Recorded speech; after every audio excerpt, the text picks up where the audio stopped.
Hey team, the shear lash is a quick and simple means of binding 2 or 3 pieces together in order to make a bipod, a tripod, or even a splint. In this video, I'm going to give you a few techniques and tips that you can put in your kit bag so that you can master your craft. Let's get to this. And so what sort of things can we make using this shear lash? Obviously, we can make a tripod. Maybe we want to set up a cooking tripod to cook over an open fire. We can use it to make a bipod, which we can use in turn to use as a foundation for an elevated sleep system when we're off doing some bushcrafting. We can also use it again to shear multiple pieces of wood together and as a foundation for a lot of other projects. So all you need to get this thing going is a little bit of rope. This piece of paracord is about 12 feet. And these pieces, just for your reference, is about wrist size diameter. So that 12 feet is a little bit long, but I don't plan on cutting it. I also use a doggle to pull the rope tight so that I don't burn my hands as we're going. And then your wood that you want to bind together, and that's about all that you need. The only other thing I will show you that will come in handy is having another piece to lay these on, so that it's elevated up off of the ground, right? It just makes working and making these bindings that much easier. So let's get to this. Let's start getting everything set up. You want to pay attention to detail as you're going as much as you can. Don't get in a hurry, don't get in a rush. Very first thing we're going to do is we're going to start off with a clove hitch. You always want to end with a clove hitch, but you don't have to start with one. Clove hitch is good because it's kind of a good self-binding knot, and it's super simple and easy to make. We start by making our wraps. Typically, you're going to want to make 3 to 4 wraps, and then depending on what you're trying to put together and how much support that it's ultimately has to provide will kind of dictate. I'm not sure that there's an actual science or art to how many wraps or fraps that you need to make, but generally speaking,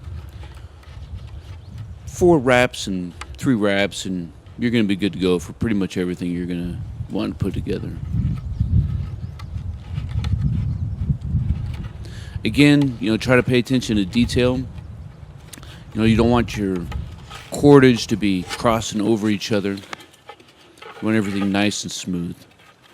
Once you have all your wraps put in, now we start putting in our fraps, which are just binding up those wraps. So as you're pulling them through, you want to pull your fraps tight, and the easiest way to do that is by using just what you see me doing here, and that's using a doggle. Because if you don't, man, I'm telling you, you're going to end up cutting your hands and leaving some really tough marks in on you. So just wrapping that doggle around and then pulling it nice and tight. Depending on, every wood is not every wood. Every stick, every pole is not perfect. So you may have to fidget it in around to get it in and through, but you should be able to work it out okay.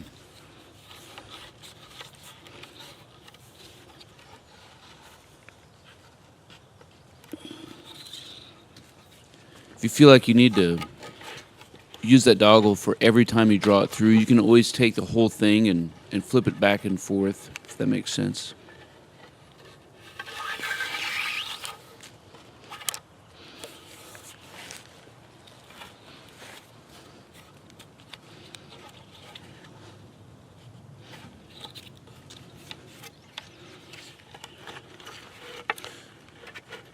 Go ahead and start in on the other side. I'm going to do and repeat the exact same process again.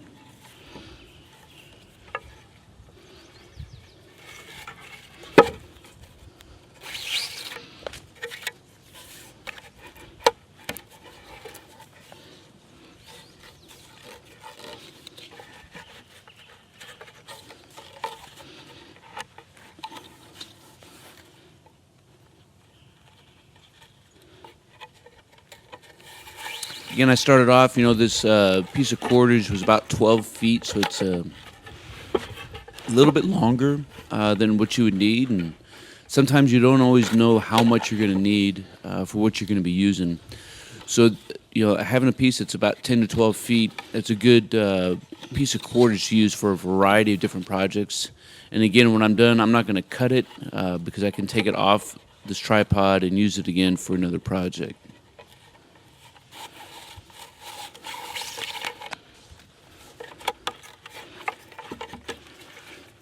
As I mentioned earlier, you can start off by using any sort of knot that you want to. You could use an arbor knot, you could use a bowline, you could use whatever you want to use. But when you end up, you want to make sure that you're using a clove hitch. And the reason why is because it is going to help self-bind on the pole that you're tying it to.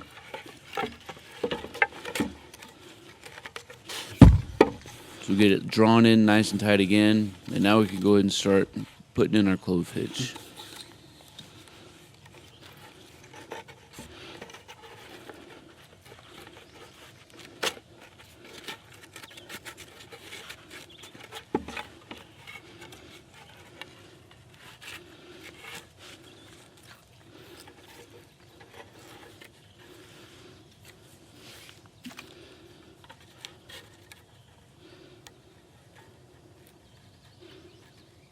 Then once you have your clove hitch put in, if you did have some excess, just take a couple extra seconds and wrap it up as best as you can.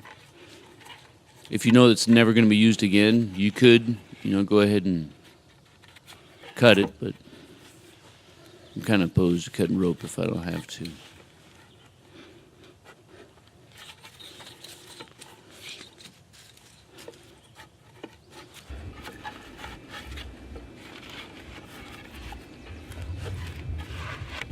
All right, friends, so there you go, man. Just quick and easy walkthrough for how to do a shear lashing. Let me know what you think down in the comments below. If you enjoyed it and it was some value added, make sure you smash that like button and consider sharing it out with some of your friends. That way we can continue to grow the community so we can master our craft and develop our tactical virtue. Until then, you stay out there, you stay stoked.